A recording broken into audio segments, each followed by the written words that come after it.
No sé por cuánto tiempo más voy a poder cargar con esto. Cada día siento que mi sombra pesa más. Me llamo Vicente Chambón, reportero del semanario La Chicharra, y esta historia, si logra salir a la luz, quizás sirva para que alguien entienda lo que vivimos. Lo que ocultamos. Todo comenzó hace 7 meses, con el hallazgo de un cadáver sin rostro en las afueras de la ciudad. Yo había recibido el dato por una llamada anónima. Ve al baldío detrás de la vieja estación de tren, y no vayas solo, me dijeron. Llevé a Cándida, mi fotógrafa de confianza. Era una mujer valiente, más de lo que yo jamás fui. Llegamos con las primeras luces del amanecer. El hedor nos golpeó antes de ver el cuerpo. Estaba allí, colgado de un poste con alambre de púas en el cuello, las manos atadas por detrás y un letrero clavado en el pecho que decía: esto no es noticia. Esto es advertencia. El rostro, o lo que quedaba de él, era una masa irreconocible. Se lo habían arrancado a cuchilladas. No exagero, a cuchilladas. Cándida vomitó al instante. Yo me quedé paralizado. Aún así, tomamos las fotos. Hicimos las preguntas. Pero al regresar a la redacción, nuestro jefe, un tal León Vázquez, nos quitó todo. Olvídense de esto, Chambón. No se publica. No investiguen más. ¿Pero por qué? Esto es asesinato. Reclamé. No insistas. Dijo, sin mirarnos a los ojos. Si quieres seguir vivo, olvídalo. Nos fuimos en silencio. Pero esa noche, en el bar donde solíamos tomar café barato, un hombre se sentó con nosotros. No lo habíamos visto entrar. No sabíamos su nombre. Solo dijo: publican esa historia, y los van a encontrar igual que al tipo del baldío. Solo que a ustedes los dejarán vivos lo suficiente como para escuchar cómo matan al otro. Esa fue la primera advertencia. Y no sería la última. Desde entonces, Cándida y yo vivimos en una rutina de miedo. Cada historia que descubríamos, narcomenudeo en los mercados, asesinatos encubiertos como accidentes, desapariciones nocturnas de vecinos, era archivada sin explicación. A cambio, la chicharra se llenaba de notas ridículas. Que si apareció un gato con sombrero, que si un loro se sabía el himno nacional. Falsas, estupideces. Y nosotros obligados a firmarlas. Una madrugada, nos tocó cubrir un supuesto incendio en una bodega abandonada. Cuando llegamos, no era fuego lo que nos esperaba. Era un ritual. Lo vimos desde lejos, ocultos tras unos tambores oxidados. Había 5 hombres encapuchados, alineando cuerpos desnudos como si fueran carne. Uno de ellos empuñó un machete oxidado. Cortó. Primero un brazo. Después una pierna. El cuerpo no gritaba. Ya estaba muerto. O quizás anestesiado. Cándida temblaba, pero tomó las fotos. Yo grabé audio en mi grabadora portátil. Pero al llegar al diario, otra vez nos arrebataron el material. Nadie dijo nada, solo nos miraron como quien observa a los cerdos camino al matadero. Desde entonces, sentimos que nos siguen.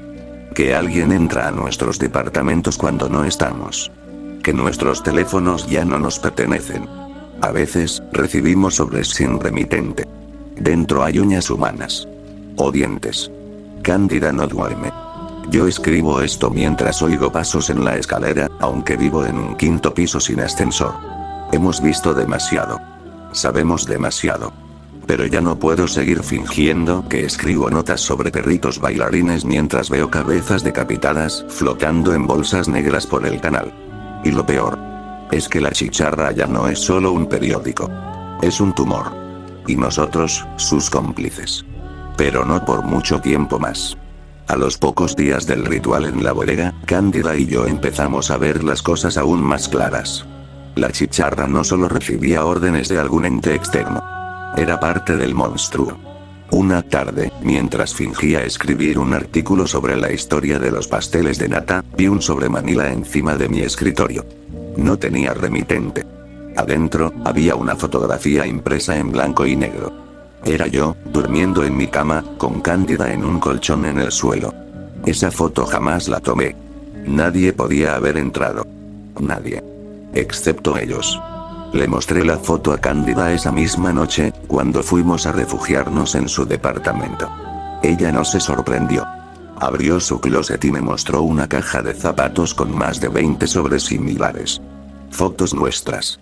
En la calle, en la redacción, en cafés, incluso en el baño. Nos tienen vigilados desde hace meses, Vicente. Susurró. No es paranoia. Es protocolo. Esa misma noche decidimos investigar por cuenta propia. Si moríamos, que al menos fuera por algo. Volvimos a la bodega abandonada, esta vez con linternas, grabadora, cámara, y más miedo que nunca. El aire estaba denso, apestando a carne podrida y gasolina. En el centro del lugar, había un altar improvisado. Huesos, órganos envueltos en tela negra, símbolos grabados con sangre seca en las paredes, y una pila de diarios de la chicharra. Todos tenían una línea marcada en cada portada. La verdad no debe imprimirse. Cándida sacó fotos de todo. Yo grabé cada palabra escrita en esas paredes.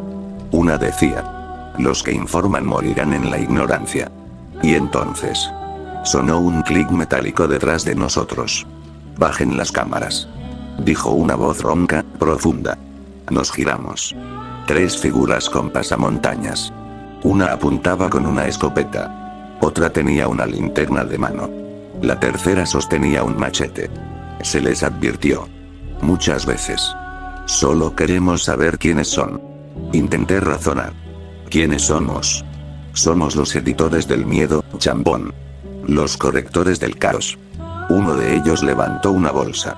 La arrojó al suelo. Se abrió de golpe. Adentro, una cabeza. La del redactor Enrique, uno de nuestros compañeros de redacción. Estaba pálido, los ojos abiertos con expresión de espanto congelada. En la frente tenía grabada la palabra bocón. Él también quiso contar algo. La escopeta se alzó. Disparó. Pero no a nosotros. Fue un tiro al techo. Advertencia. Váyanse. Y escriban sobre pajaritos. Corrimos. No dijimos una palabra durante el camino. Esa noche, Cándida no durmió. Solo la oí llorar bajito mientras yo intentaba redactar cualquier cosa absurda para la edición del día siguiente. Pero algo dentro de mí se quebró. Ver la cabeza de Enrique. Escuchar el término editores del miedo. Comprendí que no era solo una mafia.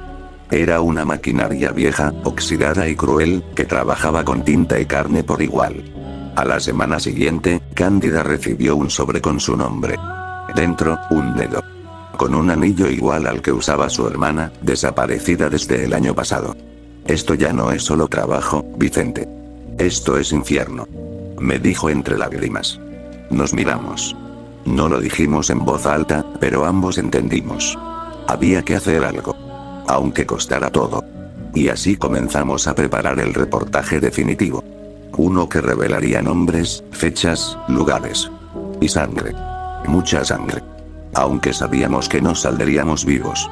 No recuerdo cuánto tiempo pasamos planeándolo todo. Quizás fueron días. Quizás semanas. El tiempo se distorsionaba entre el miedo, la paranoia y la urgencia. Teníamos pruebas. Fotografías, grabaciones, recortes tachados por la redacción, archivos que Cándida había escondido en sobres bajo el piso de su departamento. Y sobre todo, teníamos nombres. Nos enteramos que la chicharra era solo la fachada de algo más grande. Una red de corrupción tejida entre políticos locales, narcotraficantes, policías encubiertos. Y periodistas. Sí, compañeros nuestros, aquellos que reían en la sala de café, que jugaban al dominó en la azotea. Eran parte del monstruo. Redactamos la nota final en secreto. No en las computadoras del diario, todas estaban vigiladas, sino en una vieja máquina de escribir que guardaba el abuelo de Cándida. Cada palabra la grabamos también en cintas analógicas, y las copias las escondimos en diferentes lugares. Una en una iglesia abandonada, otra en el baño de una estación de autobuses, otra en la tumba vacía de Enrique. La noche del 18 de abril fue la elegida. Sabíamos que la edición se mandaba a imprenta a la 1 am, y teníamos una hora para infiltrarnos, reemplazar la edición absurda sobre una familia de patos clarividentes por la nuestra. Entramos por la puerta trasera. La redacción estaba vacía. Solo el ruido de las rotativas encendiéndose. El zumbido metálico que parecía un gemido grave de bestia moribunda. Insertamos las páginas. Ajustamos la impresora. Por primera vez en mucho tiempo, la chicharra hablaría con la verdad. Y entonces... el silencio. Todo se apagó de golpe. Luz. Máquinas. Esperanza. Una linterna se encendió a pocos metros. Luego otra. Y otra. Como ojos acechando desde las sombras. Nos rodearon. 10, 12, 15 hombres. Todos con pasamontañas. Todos armados. ¿De verdad pensaron que serían los primeros en intentar esto? Dijo uno. Nos golpearon. A mí, con la culata de un rifle en el estómago. A Cándida, le arrancaron las uñas con pinzas, una por una. Yo gritaba, pero mis gritos se perdían entre el eco del papel húmedo y las risas de fondo. ¿Quieren ser mártires, eh? Está bien. Serán mártires sin nombre. Nos ataron de pies y manos. Nos metieron en bolsas negras. Pero antes de cerrar la mía, uno de ellos se agachó y me susurró. Los van a olvidar. ¿Cómo olvidaron a los otros? ¿Cómo olvidarán esta historia? Desperté. Solo por un momento. Sentí que flotaba. O que me arrastraban. Luego un sonido. Agua. Y luego... nada. Nadie sabe dónde estamos. No aparecemos en registros. Las cámaras de seguridad del edificio se descompusieron esa noche. Nadie preguntó por nosotros. En la chicharra, otros tomaron nuestros lugares. Nuevos reporteros escriben notas estúpidas y sonríen sin saber. Y el periódico siguió publicándose. Cada martes. Sin interrupciones. Pero a veces. En ciertos barrios pobres, entre viejos lectores con ojos cansados, circula una edición que nadie imprime oficialmente. Una edición con nuestras fotos. Con nuestras palabras. Con la verdad. ¿Y quienes la leen? Desaparecen también. Porque la verdad es peligrosa. Porque la tinta, en este lugar, no solo mancha los dedos. También arrastra el alma. Así terminó nuestra historia. O quizá no. Porque mientras alguien recuerde nuestros nombres, todavía hay ruido en la chicharra.